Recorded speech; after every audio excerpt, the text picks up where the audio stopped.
Good morning, everyone. Good morning. Good morning. It seems like we have 58 people here so far. 176 people signed up, so we'll wait just a little bit. How do I don't know how do I do this? Please introduce yourself in the chat.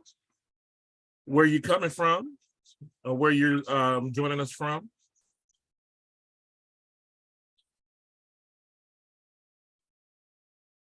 Grab your coffee. Grab your bagel. Here's Queen Aaliyah. Glad to see everybody. Chris, be careful in that car now.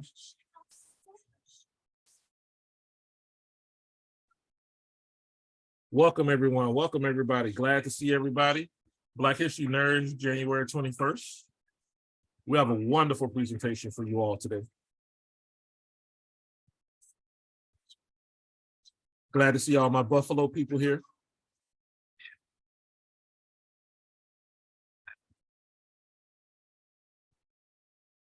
Our question for today, name your top 5 hip-hop artists. Your top 5 hip-hop artists. Our summer conference this year is Sounds of Blackness, Hip Hop Turns 50. Some of y'all are now just realizing you're a little older than you thought. All right, it's been a long time since I left you. All right, looks like we're gaining people in the Zoom room here. Good morning, everyone. Good morning. Good morning. My name is LeGarrette King. I'm the HNIC head nerd in charge, and I'm glad to have everyone back for our first Black History Nerds series for 2023. We have many different sessions that are going to hopefully be informative and provocative, and something where you can leave and learn more. So we're just a bunch of nerds on Saturday mornings learning about Black history, and I'm so glad to have you all here. So before we get into our major presentation today, we do have some housekeeping here for the first few minutes, and then we'll get into the presentations here.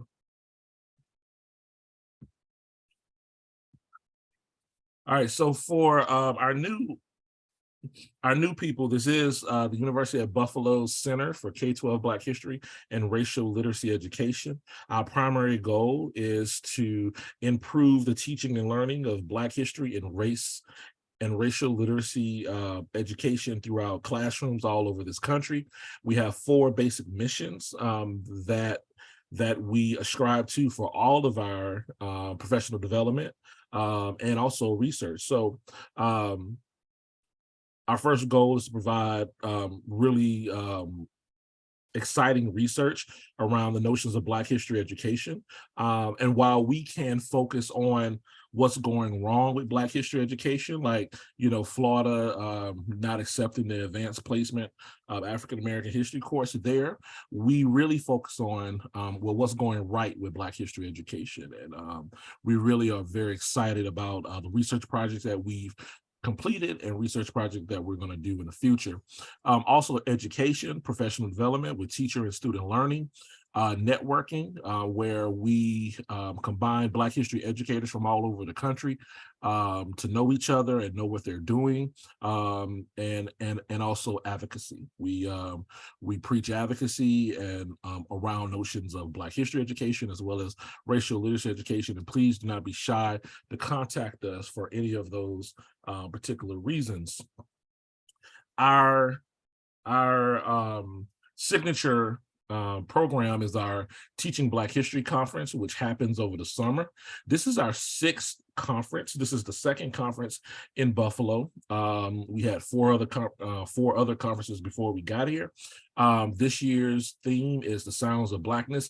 Hip Hop turns 50 years old this year, so we're very excited to have that. Right now, we are in the proposal stage. So I do have the link, and Donovan and Greg will place the link in the chat for you all to see and click. So if you're interested in submitting a proposal for our conference, it doesn't have to be around hip hop, right? Our theme is really based on the guest speakers we're going to have and the things that we will do, but our individual workshops that teachers and other educators will complete and do, those can be about any Black history topic or racial literacy topic. Okay. All right. So please be mindful for that. Please submit those proposals so we can go ahead and begin the planning process for the conference. The conference will be in Buffalo. Most likely, I think it's going to be on South Campus, right, this year. I don't think we're going to have it at a Buffalo Public School this year.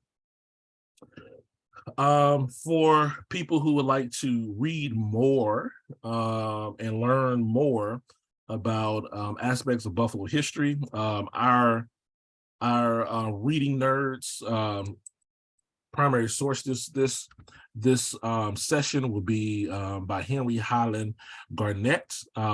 Reason why it's important, right, particularly for this particular session, is the National Convention, the National Black Convention, which was held in Buffalo, New York in 1843.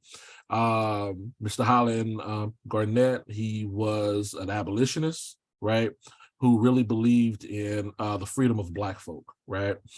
Here is his speech. I have the link here. We'll put the link in the chat for those who are going to teach about resistance. Remember, this year's Black History Month theme from the Association for the Study of African American Life and History is the notion of Black resistance, right?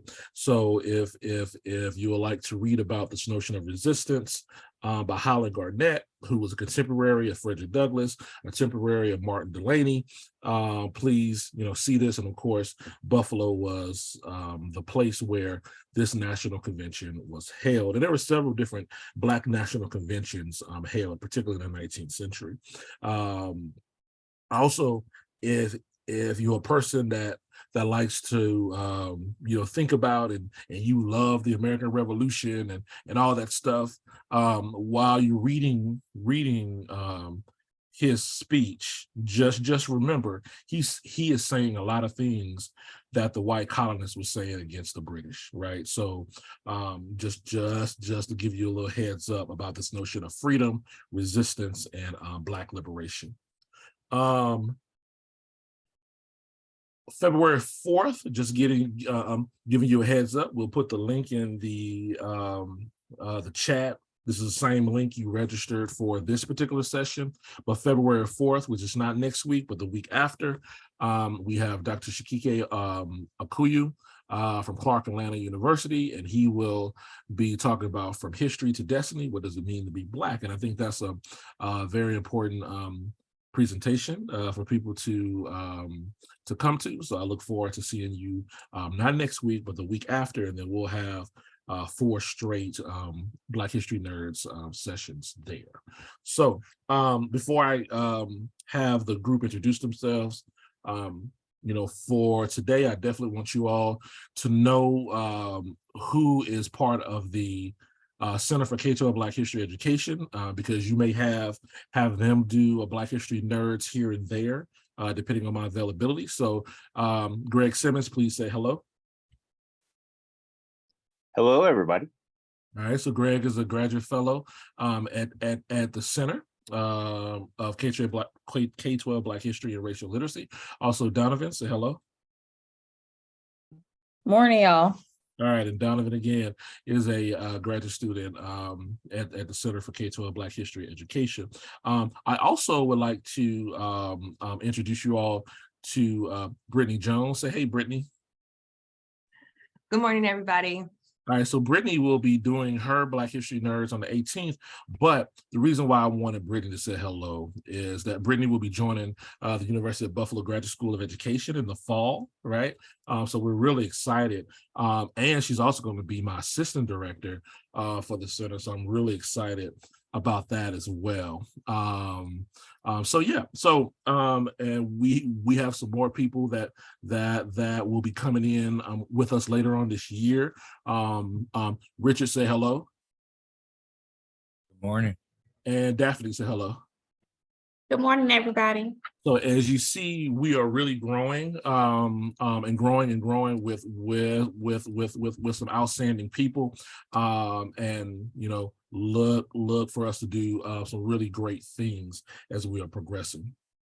All right, so without further ado, you all didn't come here to listen to me talk. All right, so I want to present this wonderful group who developed the hashtag Buffalo Syllabus. I believe, and please correct me if I'm wrong. Right after the Tops massacre here, and the city of Buffalo has been going through some major things within this past year, and I found the syllabus as a new resident of Western New York, because if I tell you I live in Amherst, people from Buffalo will always say, well, you're not living in Buffalo. So as a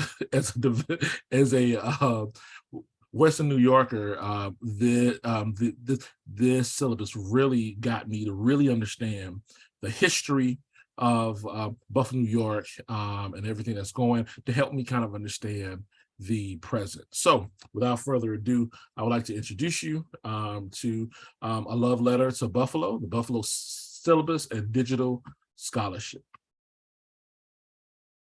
Take it over. All right.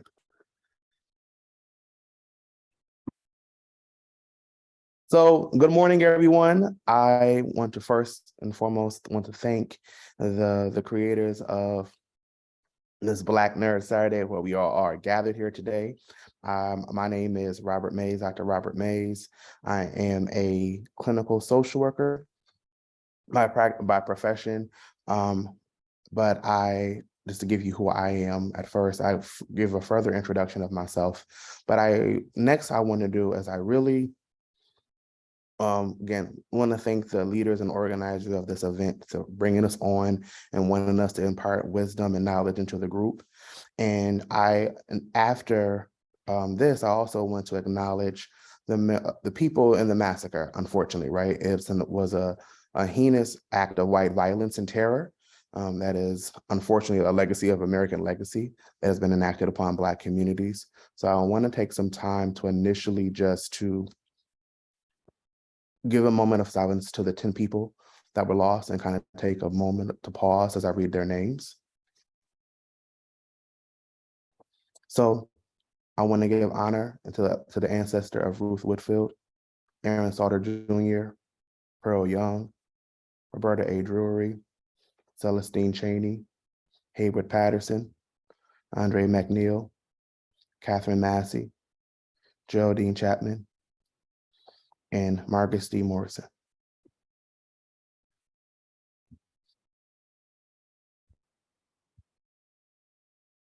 So as moving forward and talking about what is going to be presented to you today, and background on who we are as people, where we're from, what we have studied, and just kind of ground us, have us have some grounding into not who we are as people, and how we are as people has influenced the work that we have done separately and how we brought together, discuss some of the origins and the development of the Buffalo Syllabus, offer tips to how to utilize the Buffalo Syllabus in your classrooms for the K through 12 people and people who are outside of that as well, and conclude with lessons learned in future directions. I also want to note and add that due to the interest of time and respecting of your time, we may not be able to cover all of the exact methods of how we can see it be actually implemented as a tool, but we also recognize that you all are also experts in your own practices,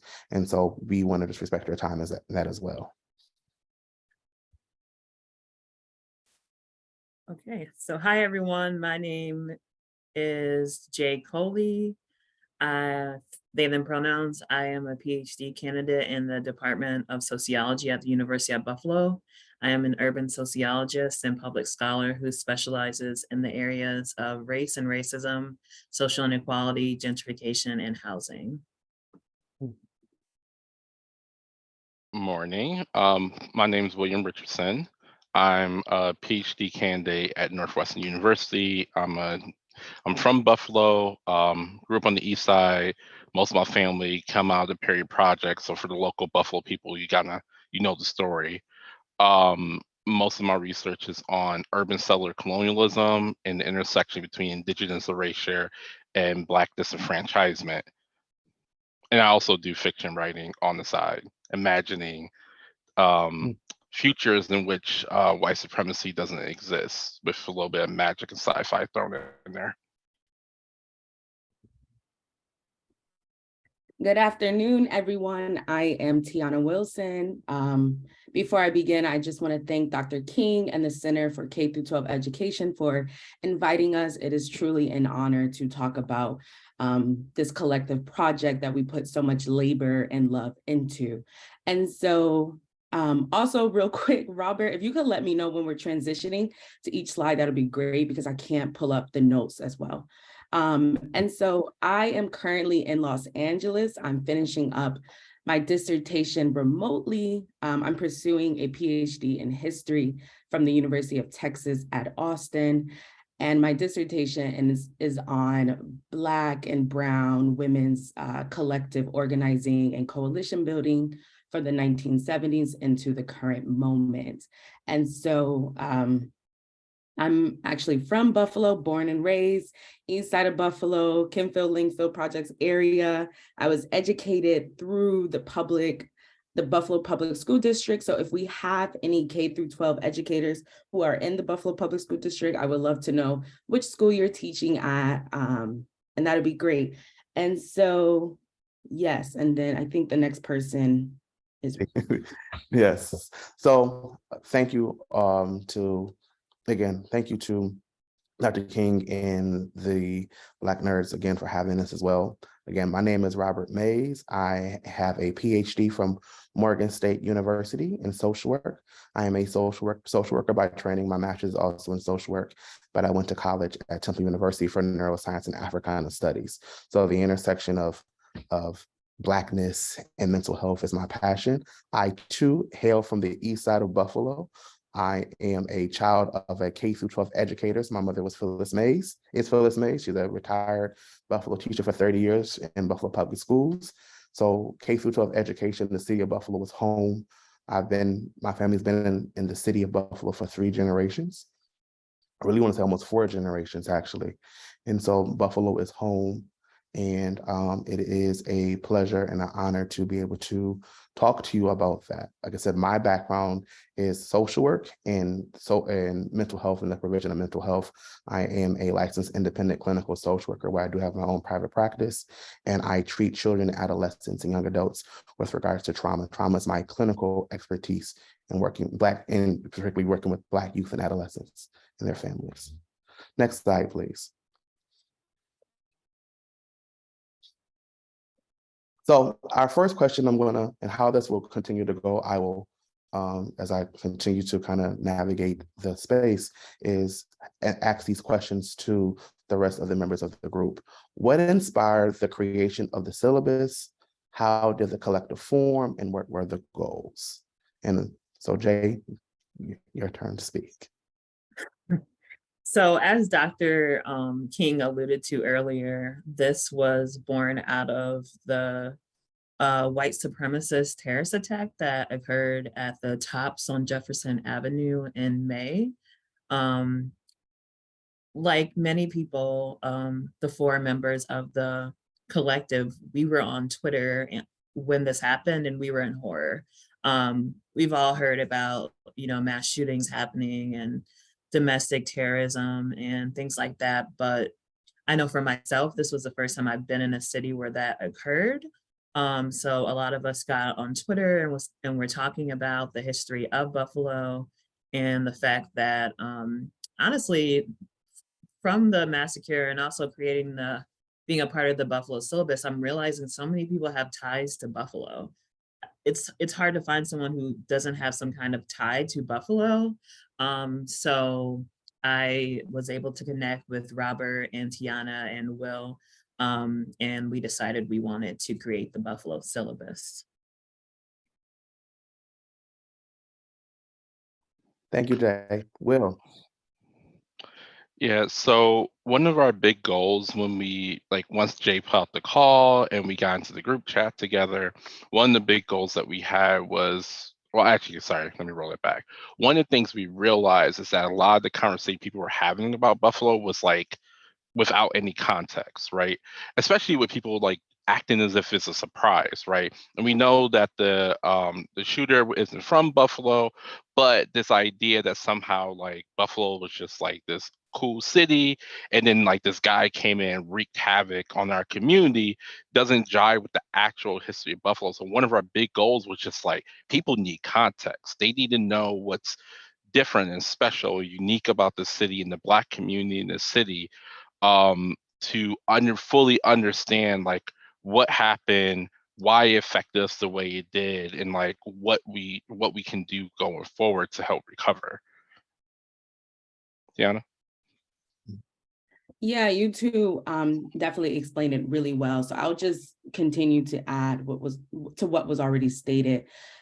So I think the biggest motivation for me to kind of participate in this, the creation of the syllabus was thinking very critically about how I can use my institutional and university networks to, one, raise awareness of what was happening in Buffalo, and yes, provide that historical context, and two, also learn more about Black Buffalo's history. So as someone who was educated through the Buffalo Public School District, we did not learn anything about local history, let alone Black people's contribution. And so because I graduated from Buffalo State College, I did my undergrad thesis on this local colored musicians club. And so I knew a little bit about the radical Black self-determination history. And so immediately in the aftermath, I was like, okay, I'm a writer. Even though that's hard to say as a historian, because we think we're everything, we think we're archivists, we think we're all of these things, but I was like, I'm a writer, so let me use my tools to raise awareness of this history and decenter all the national media of this white supremacist, right? So much of it, people who were writing about Buffalo outside of Buffalo, not from the area, don't have any ties to Buffalo, was really stressing this, the trauma of it. And so for me, participating in the syllabus was a way for us to kind of shift that national conversation to thinking about the people who live there, the people who have to mourn the deaths of those who were murdered untimely, and those who still live there, right? And have the trauma of not being able to access the only grocery store in the area. And so the Buffalo syllabus was really a way to speak back at the national discourse as a group of scholars either living in Buffalo or from Buffalo. And we also were intentional that it was only Black people to do that work. We consulted, and we'll talk about that a little later, with other people of all different backgrounds, but we wanted to make sure that those who were doing this work, were Black people. So yes, thank you, Tiana. And so to continue to add to what they also just said, when you are, because again, I live in right outside the District of Columbia, right outside of DC, and I've been living here for the last 10 years. Like I said, I went to Maryland, I went to Morgan, and people always say, you represent Buffalo, 716, hardly home, always repping. But again, when tragedy hits, and people are asking, well, what about this? And tell me about this neighborhood, and to explain the neighborhood dynamics and what's going on, and why is this so impactful. As a person who has a relative who lives directly across the street from the Tops on Jefferson, to a person whose family frequents the store on a regular basis, even still to this day, to being a resident of 14215, 14211, 14208, and being in those neighborhoods my entire time when I return home and when I've lived there, it's real. And so I'm a believer in centering Black life. And I'm a trauma clinician. I was trained in trauma in Baltimore, Philadelphia, and in DC. And so recognizing that a mass trauma, a mass event has happened in your home, and you have spent your formation of your professional career doing that work in other places. It only seemed right, so that I can't immediately get there to do something like Tiana said, to do something else, to show love to my home and to show love to my people, and to show love to the community that has made me who I am. So we can go to the next slide.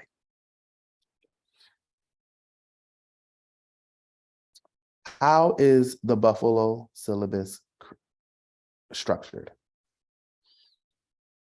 Let me start with Jay. Yes, it is me. So the Buffalo syllabus is structured by different themes. So originally, as we started to figure out what we wanted on the Buffalo syllabus, there are certain resources that were just coming up over and over again. So we definitely wanted to include a section about what's it called, like op-eds and stuff like that about the mass shooting. We wanted to include a section on like segregation and gentrification and all those things. So we kind of structured it by categories.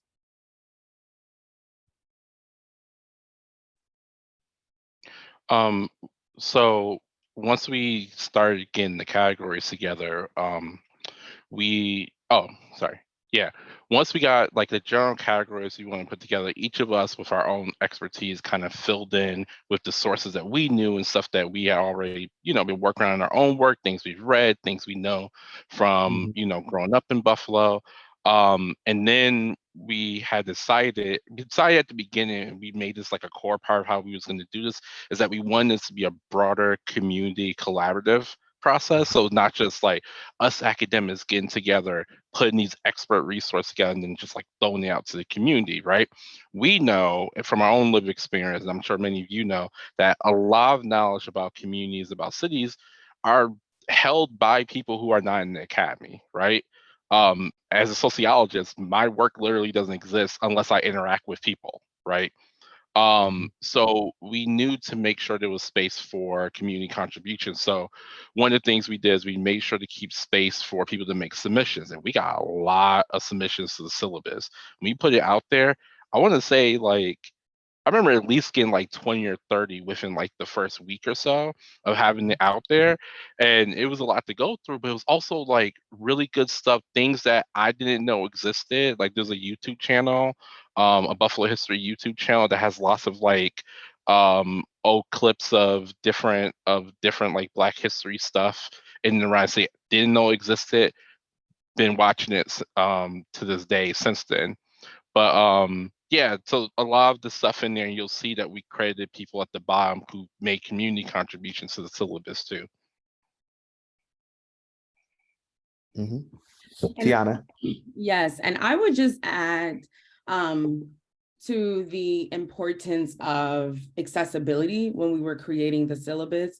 And so just to build on what Will was stating, as far as like the institution, these archives housing a lot of these rare books on, Black Buffalo's history, we wanted to make sure that we had different types of media on this represented on the syllabus. So you have, public op-eds, you have books, you have short articles, you have podcasts, YouTube channels of uplifting, community organizer who's been doing this kind of work, right? And so, those YouTube channels of, quick videos on Black Buffalo's history was extremely instrumental.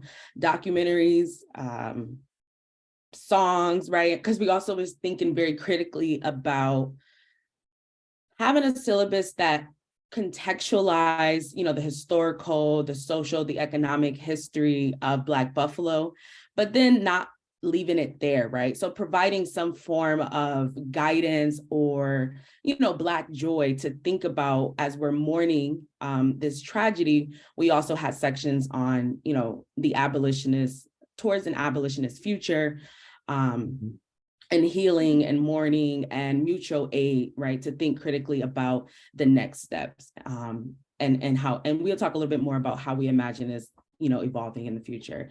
So, and then, and it was also important in regards to kind of like making sure we reach out to the community. We also consulted before we even made it public to the community. We consulted with other scholars and experts who have been studying Black Buffalo as well. And so we consulted with them. And so you can see, we're thanking certain individuals. We're very grateful for all of these suggestions, but we decided to point them out because they were ones who, uplifted areas where they were like, you don't have something on, like making sure we didn't miss anything glaring on the history and context of it. And I also want to add, thank you, Tiana. And also want to add, we also reached out to the multiple community orgs on the east side as well, and throughout the city and the region as well. We reached out, we said, hey, this is what we're doing. Would you take a look at it? Tell us what you think. And so our centering community was important, as what Will also stated, that oftentimes the voices that come out or that are dominant are also the white voice, and white voices in academia in particular, who seem to be the experts on who purport themselves to be the experts of Black life, and they're not. So we want to be really clear that we are the experts on other things outside of Blackness and within Blackness as well, and that when it comes to our community, it is our responsibility to uphold and maintain that legacy. We can go to the next slide, please.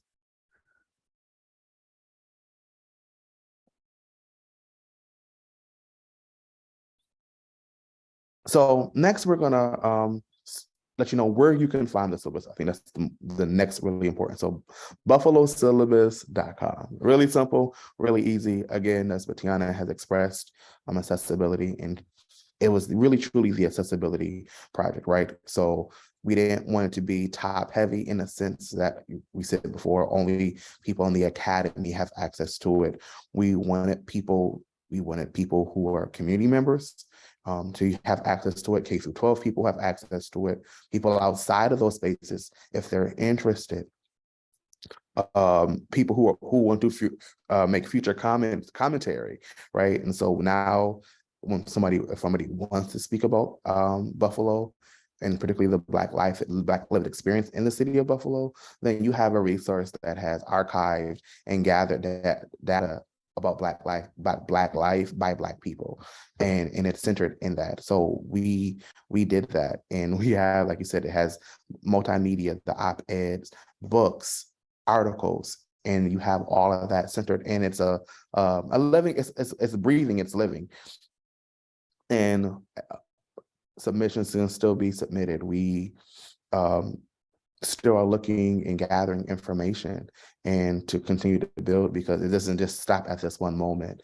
I think one of the biggest portions about the syllabus is it highlights what other areas of research can be created. Oftentimes, I don't know if we have said this yet, but a lot of the time when we're talking about New York State, Buffalo is the backdrop, right? It's centered in New York City, and New York City has a lot of rich history, a lot of rich culture, but there are other areas in New York State that have just as much rich history and rich culture as it relates to Blackness and Black life, and vice versa. And now that to gather those documents and really going to those archives to gather the information was really, really important. Shout out to the historians, Tiana, Will, and Jay, because they really did utilize their skill set in an amazing way. I tell them frequently how impressed I am. I was like, wow, this is like that skill. And oftentimes those skills are not seen as, I wonder what I want to use, as important, unfortunately. Quantitative data is always seen as like the creme a la creme in our academic spaces. And what they did is beyond genius, beyond talented, and how they use their skill sets from their different universities and their different positions to really to navigate that. So I want to highlight them and their genius in that as well. Robert, So can I interject? Oh, sorry. Yeah. Oh, I just wanted to interrupt first. Yeah. We love you too, Robert. But I also wanted to let people know I've been doing the site building and maintenance stuff, and I just wanted to let everybody know, when you go to the website, don't hesitate to use the contact me page to let us know if there's something that's not as accessible about the website for you, if there's something we can add to make it easier for you to use in terms of especially the organization and structure of it. We tried to be, we try to account for everything, but of course we're not perfect. So I just wanted to throw that in there since we're talking directly about the website to like, don't hesitate to do that because we want as many people as possible to be able to have access to these resources. Sorry. And then we also made sure it was it looked well on. We were intentional, like in the do nothing without intention was present. We made sure it looked decent on the phone and font size and color. We made sure that it was aesthetically easy on the eyes on a tablet, MacBook, PC.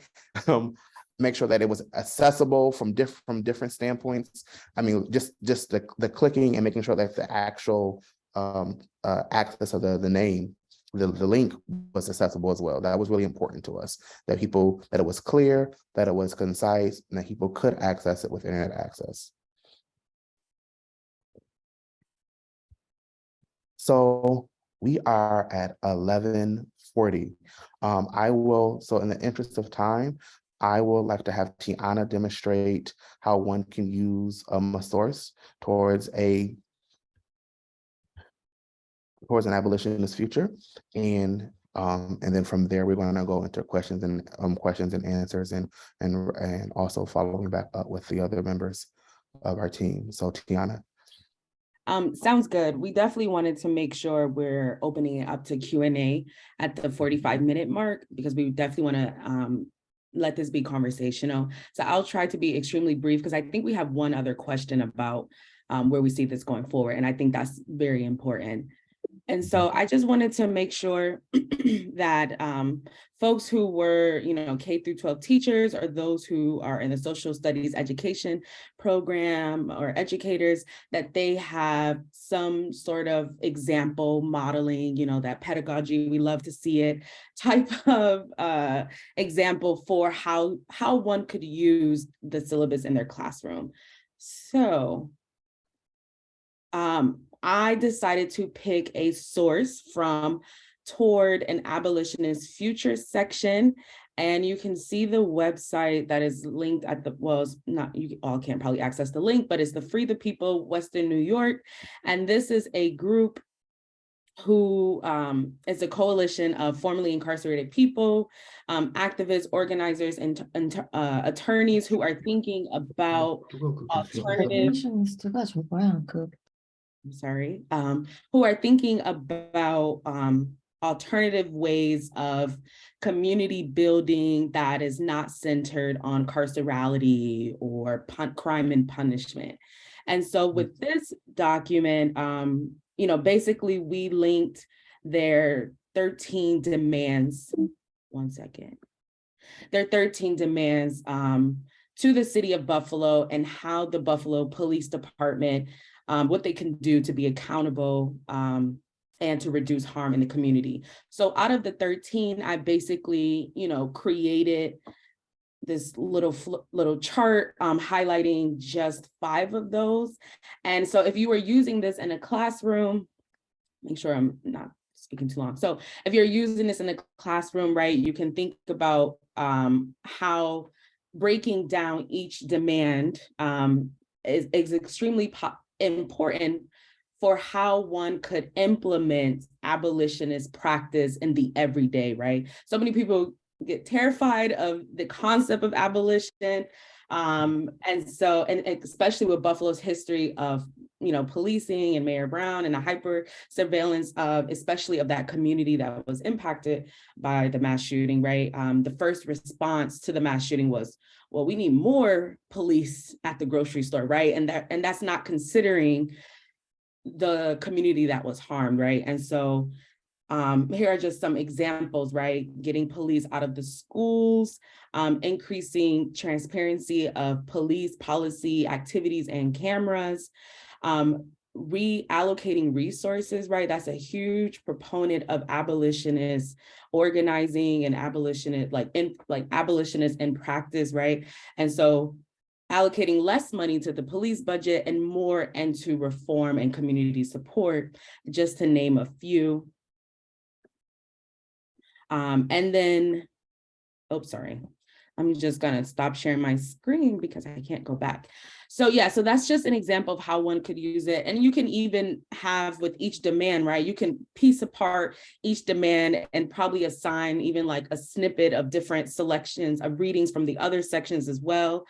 And have students one read, maybe like, 3 paragraphs on thinking about Angela Davis's important work, Our Prisons Obsolete, right? And then going to like, okay, well, how is this local community building on these ideas, right? So that's just an example of what one could do with the sources. And so I will share the screen one more time to present the last question. Okay. Okay. And thank you, Tiana.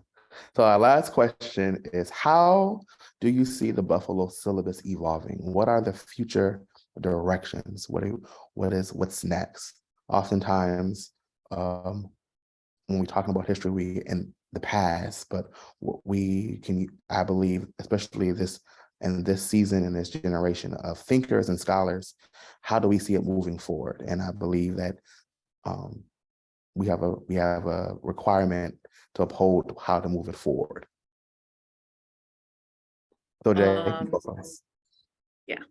I'm not sure. I still think the future is unwritten. I'm not really sure. I'd love to see more people use it. I've been hearing about K through 12 teachers in the Buffalo City School District using it. So I'd love to hear more about that. I'd love to continue receiving recommendations as to things we can put on the syllabus, because as Tiana mentioned, we tried, to really cover a bunch of places, but even after it went live, we were like, damn, we were missing this too. We were missing that too. So the list is definitely not exhaustive. And I would love to, especially with the most recent blizzard that happened and how that disproportionately in terms of death affected Black people and people on the East Side, I'd love to maybe have a section on like environmental racism and things like that. So that's what I see for the future. Thank you. Will. I think similar to Jay, I would be really interested in seeing how, like a lot of our audience, people who work in K through 12 education are like using the work, and like, I would love to think about like how we can support that going further. Cause I think for me, and this I think is born out of my own family's history of activism organizing. My dad was a member of the Malcolm X, Marcus Garvey Malcolm X organizing committee. And so they had this like long legacy of doing events around those two people in the community. And there's always this question of like the legacy, preserving records, keeping things going forward. So I think for me, it's going to be really big to think about like how we can institutionalize the work that we did, not just for like, our own credit in the future or anything like that, but like for people to always have access to these resources, right? And these are conversations we had within the group. So I think that's where my head is right now. Okay, thank you. Tiana. Yes, I definitely just want to build on what Jay was stating as far as adding to the content of the syllabus. I'm really looking forward to the new research to come. I'm hoping, there are areas on the syllabus that only have like 3 sources, and we tried our best. I'm thinking about, the LGBTQ queer history and women's history in Buffalo, Black women's history in Buffalo. And I'm like, where is it, right? So I'm really looking forward to, more scholars, academics, community organizers, recommending or creating new sources about and different aspects of the history.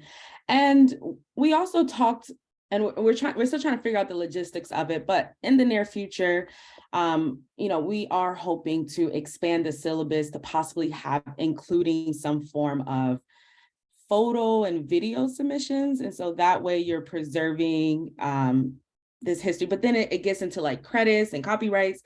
And so, and then who has access to these, and making sure that people's families' records are not being exploited.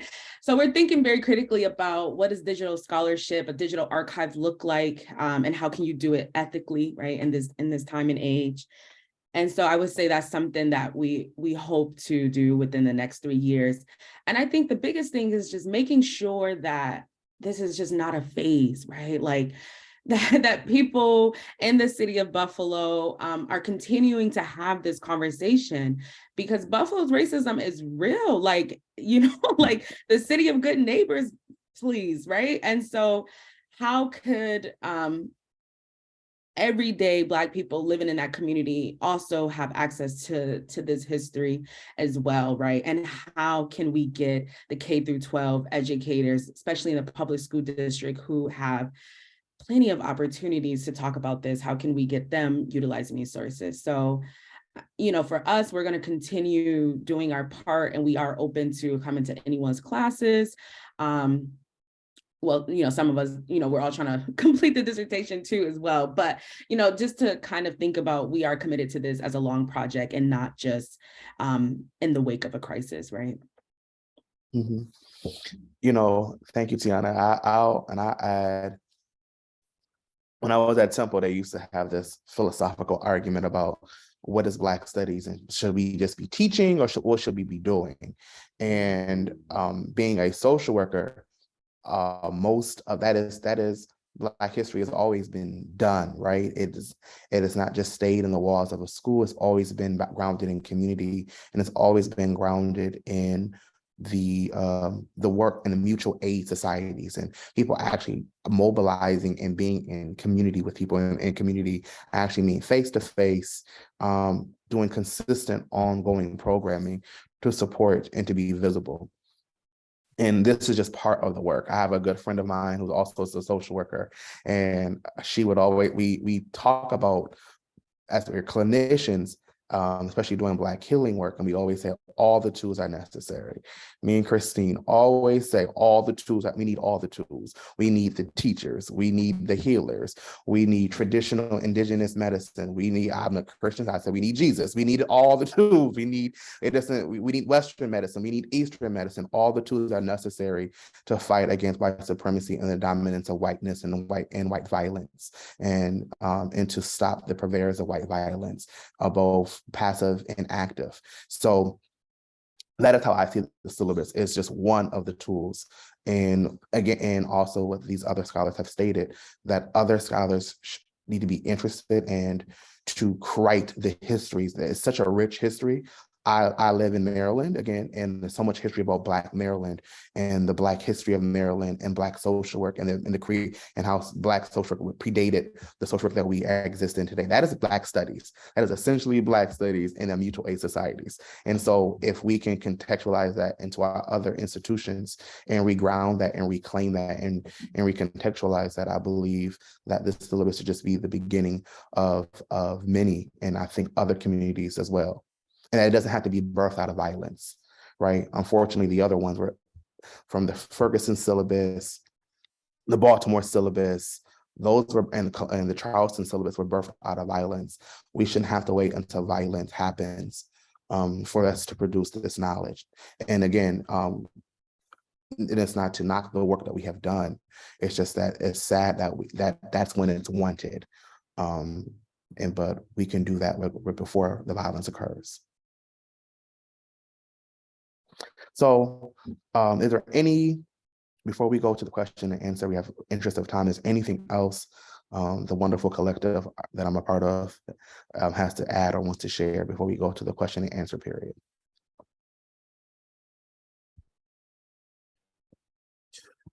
I want to pause real quick and let's give the collective a hand for all of their work that they did for, the city of Buffalo, Western New York, the state of New York, and for the country, for helping us really understand the contextual aspects of what's happening here in the city.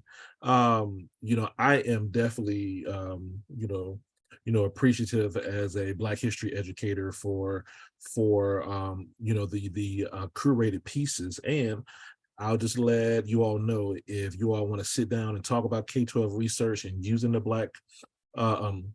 Buffalo syllabus, please, I have 4 graduate students that need to do some work. So, we have some people that can do the research and to see, the value of the syllabus to our local K-12 teachers or any teachers around the country as they begin to start teaching about race and racism and anti-Blackness. So thank you for that. Donovan, Greg, do we have any questions from the chat that was raised that we can start first, and then we'll kind of get into the audience. If the collective doesn't mind, we can go over a little bit, right? If the questions kind of span a little bit, but not too over, big, because some of these people need to fold that laundry that they're trying to procrastinate for. So, all right. Any chat questions in there, Donovan or Greg? I do have one from Jennifer Schmidt. How would you suggest for this work to be started and completed in other cities? You may have already stated this, but have you documented your process so others can apply in their context? Jay? That's a great question. We haven't really thought too much about, I mean, I can speak for myself. I haven't really thought too much about it. As the only member of the collective that's still in Buffalo, Buffalo has really been going through it. So it's been hard to really think about anything except for Buffalo. But if we're talking, and I think Tiana mentioned it earlier, we're talking about Black people. So we really thought it was important to have Black people working on this project. I would say that, the same thing if you're working on another city and working on a project like that. I think it helps to have people who are actually from the place or have some kind of ties to that. So really, that's the only thing I have towards that question. I would add too that so we got started via Twitter, right? So Jay put out, tweet, was like, hey, are there people interested in stuff? I would say because of the way that situation developed, we did great with it, right? I would say maybe a suggestion if you're doing this in another city is trying to, I think internet is a great place to start, but also if there's local organization that kind of end up being a hub for organizing, putting out the call there is also, a way of trying to find people and get that initial group together and stuff. I think for us, we worked really well with the 4 of us working together because we could work really intimately. And I feel like it helped with our efficiency. So I think that's also another thing. You don't want to have too many cooks, at least doing the basic structure stuff so that you can get the ball moving and stuff. So those are 2 things I was just thinking about when that question came up. I would just add to emphasize the point of bringing people in who are from that area. One of the things in which we could have improved on in the process was tapping into that generational knowledge of our elders in the community. Will, I know your relatives are very, political and stuff, but I think we did not rely on oral history enough. And so I would use that as an important, method if we were to do this again, of thinking about, especially even my own family, right? We've been there since, the Great Migration in the 1930s, 40s. So, right, tapping into that, documenting their stories, right, going to them first, right, those who have, different forms of embodied experience and embodied history that is not documented on paper, right? So thinking of tapping into the elders first before you go to academic sources could also be a way of preserving the history, or going about it and thinking about a syllabus that's not rooted in written text. One other small, just one other small thing to add. And we had this conversation in our group, and I think it's really important when trying to do projects like this, be clear about who your audience is, right? Because the types of sources you would collect if you're only speaking to academics or only speaking to the local community might be different, right? What you emphasize, especially if you have a lot of sources and you don't want to include all of them. Our audience was is primarily Black people in our community. We wanted to give our community back information, give that information collected for them so they can use it to do the work that he needed to do, right? And then also, academics and media people who were writing about or reading about or wanting to understand Buffalo better, right? But we always put our community first in terms of like what we were collecting, how we were organizing things. And so I think having that in mind too, who your primary audience is very important, so you don't end up being scattered, right? Mhm. All right, any other comments and questions from the comments? Someone in the comments mentioned kind of touching on the topic of oral history and possibly including it in the Buffalo syllabus. I know for myself that especially since we would be like getting these interviews from Black people, as a person who researches a Black community, I don't feel comfortable obtaining information from Black people without being able to give them something back. So at this point, the Buffalo syllabus does not have funding to be able to pay people for oral histories. I understand that some people might be like, I just want to, help and stuff like that. But I think that a lot of times people are extracting knowledge from Black people and not paying them for that and paying them for the labor of like sharing their history, which might involve some trauma. Will definitely involve some trauma if you're Black in Buffalo. So we would hope to possibly be able to do that at some point, but I know that I would not feel comfortable without being able to pay them in some form. Mhm.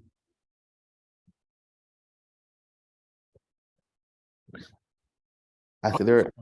I also saw a question in the chat about, does New York State mandate Black history? The Amistad law, they're supposed to mandate Black history. I don't know how good the various different school districts are doing. I know we have been working with a few school districts. Well, we've been contacted by a few school districts to begin to work with them on the Black History Mandate, but New York State does have a Black History Mandate. Last I checked, but I don't think they're doing a real good job in terms of accountability, right? Mm. Maybe they didn't. Maybe New York State and the others that mandate Black history need to look at those states that have anti-history laws, because they sure do have accountability within those laws. So maybe we can use those accountability aspects for those anti-history laws into the Black history mandates that we have here in New York State, New Jersey, Illinois, Tennessee, South Carolina, Florida. I don't know how that's going to work in Florida. And all the Connecticut, Rhode Island, and all these other places that have Black history mandates. Any other questions from the peanut gallery? You all can unmute and just ask the questions.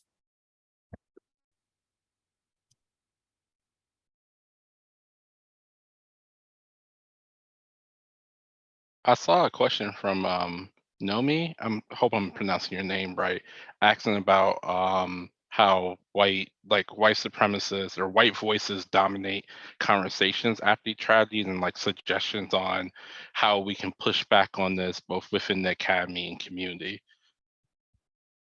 Tell them. Y'all can. I was gonna say, tell them no. Like, no, you don't have the authority to speak on that. Like I said, I'm a trauma clinician. And so I'm very comfortable with saying no. Oftentimes, like I said, I also reference art a lot of times. And this was a video about Diane Carroll speaking about how Black people are often expected to be polite, right? And that we are supposed to be polite and civil, and that our politeness and civility, anything that's contrary to that it's a problem, right? Then you are seen as less than human. Right? Your humanity is based on how well you're palatable. And so when it comes to people that we have direct access to, is really challenging that. I mean, unfortunately, white supremacy doesn't have a problem with challenging you to your face. So just a simple no, that's unacceptable. And it doesn't have to be loud or boisterous. It can be if you want it to be, but it's just like a no. I think that's the simplest way. And also, pain and trauma silences the tongue. And so if whether it's two people who hear what I have to say, it's going to be heard, right? And so I'm not going to be silenced. And so I think saying no and being committed to not being silenced is important. I mean, in my perspective, that's how I operate, and that's how I operate and move throughout the world. All right. I think what help. Good, William. Sorry, I think what would help too in these situations, a lot of communities, when these types of traumatic things happen, are often like barraged with people coming from this place, that place, national news, this one, that one, all coming to exploit the situation for a story. And I actually just thinking in this moment, it would be really cool to have, and then this is unfortunate, we need to have like a playbook of some kind, something that people could look at like, hey, if this messed up stuff happens in the community, here's what's likely to happen, and here's what you can do. Because I mean, like Robert was, alluding to, people, when you go through trauma, you're not like operating, on all cylinders because you're going through trauma. And I think if all us communities who have gone through this stuff can collect, like from our experiences, right, some of these some resources to like help people prepare for that deluge of chaos that happens in the aftermath of these things, that might help in some ways, at least get some people organized, being able to say no collectively to some of these more exploitative responses to tragedies. All right, so we have space for one more question. If anyone has a question or comment. I just have a comment. Hey, everybody, I'm Crystal, and I work, I'm a state new teacher support coach in North Carolina, based in UNC Greensboro. And just kind of going off that last comment, I think that when talking with teachers about trauma and just racism in general, I find that there's a lot of teachers who want to do this work. And I was just scanning through the syllabus. It's like amazing. And I think that's what's really crippling. Number one, being like a novice, number one in a career is just, just being in a new position, period, is already pressure. But then having, trying to unlearn and dismantle at the same time, and dealing with that struggle of, the power of leadership versus me being in this teaching position. So for me, when I'm looking at this and kind of thinking about my role and the teachers that I impact across the state, I would like to converse with academia such as yourself and experts such as yourself and others to kind of find that voice and kind of remove kind of like that, to kind of deflect from, cowering under people, because I think the thing is, that's the only thing that's kind of keeping them from exposing and providing this equitable space for their students, because it's just like, what if they, and that's something that kind of has to build up, for some people. It's not as natural. So just having this work, but also have the pre-work that has to come with them accepting and being able to find that inner voice to combat, as my colleague was saying, I forgot who was speaking about that, but just working on, what do you do? Because that's literally what stops people. Just some teachers say, I really want to talk about, the George Floyd lynching with my students, but I thought maybe I should just give that to their parents, or, I really want to do this, but I mean, they may have a different approach at home. I don't want to, do this, do that. So kind of almost like the psychology aspect of it. So I know I'm rambling. I'm just really excited. But I'm just trying to marry some pre-work so that this, something like this, and Greensboro is really rich, like as well. So just kind of thinking about what I can take away from this and the pre-work so that it can really do what it's designed to do. I wanted to say, I'm gonna let my team speak, but I wanted to say I was a school-based social worker for 2 years. So I worked in DC public schools. So I know firsthand. Listen, my mother was a Buffalo public school teacher, retired with honors. So my mother is a person who fights too. So I got it in my blood, honestly, but it is it is hard to do. So I want to first acknowledge that, and that really the type of work to figure that out, because school systems are oppressive, right? And K through 12 particularly is very, very oppressive. So I don't work there anymore. And to figure that out, that does require a lot of self work about what is the goal, and do you have something to teach? And that's what my mentors taught me, that you start off with what you have and you build on what you have. And so if you believe what you have is valuable, and then you teach what you have is valuable, and you kind of build on from there. And if anyone else of my people want to speak, my teammates. No, Robert, you put that very beautifully. You are a spokesperson. It was excellent. I was gonna go on because that's a passion part of my heart. Like I said, I worked in DC public schools proper for 2 years while working on my dissertation. So so I know I know what that goes. And my dissertation was on the African-centered social work theory. So I had a very Black theory doing my dissertation. Shout out to Morgan State, who believed in let my dissertation flow, but everyone doesn't have that reality, whether they're in a Black space or a non-Black space, and DC is a pretty Black space, but also still very oppressive. So I recognize and understand that, what people think about me, will they say that it's research, will they question it? And you kind of gotta let it fly. I mean, my grandmother would say people make their mouth say all kinds of stuff, so let them say all kinds of stuff. I mean, it ain't gonna stop, again, it's not gonna stop them. What's the worst that can happen? I mean, I understand people are concerned about their career, especially a very young teacher, new teacher, non-union. I know North Carolina is not union, like New York State is, so that's a very different way when people kind of dangle the carrot above your head. But it is also, are you going to let the status quo just continue to go, or are you going to do something different? And that's a choice you have to make. Neither choice is wrong. It just have different consequences. I want to make that clear. Because we can say, oh, it's wrong and they didn't doing it, but when it's your paycheck and your family, it's really easy to make those type of statements when it's not your life in jeopardy or your livelihood is in jeopardy. So I want to honor and respect that, even for those who are scared, because it's a really real thing. So those are my thoughts and my sentiments. All right. Well, any other final comments? Someone mentioned in the chat that they had missed the other syllabus. So, or syllabi. There's a Charleston syllabus. There's a Ferguson syllabus. You all can tell me if I'm missing any other of the syllabus. I think there might be one for Baltimore, but I'm blanking right now. There's a Tulsa one. I know that got made recently too. There's also, I mean, this is, I saw one to the Black Love syllabus. There's also the Lemonade syllabus. I think there's a Jay-Z 444 syllabus. And I think there's a Kendrick Lamar syllabus too. Those are other syllabi. Somebody asked in the chat where they can contact us. We have a Gmail, buffalosyllabus@gmail.com. You can reach out to us there. Thank you. All right.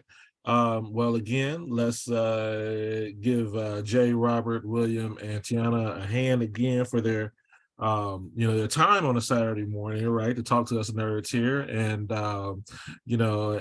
share their experiences. This is a extremely useful resource.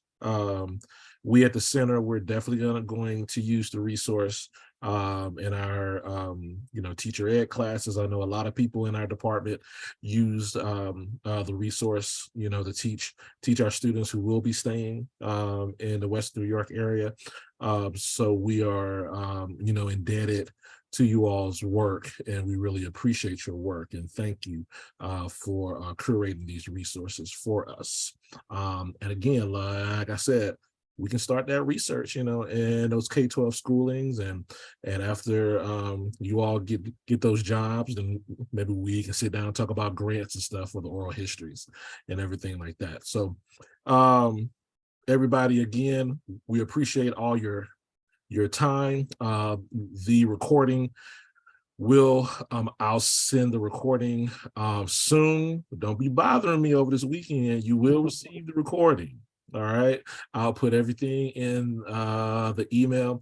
Yeah, man, you know what I'm saying? They don't give a brother no break. You know, my son got a basketball game right after this, and they're gonna be like, dang, LeGarrette, why you didn't give us the recording? The recording is coming, people.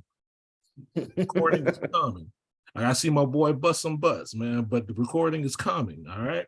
So thank you all for spending an hour and 15 minutes with us. And we'll see you on February 4th. All right. Thank you. Thank All you, right, thank you everyone. all. Thank you.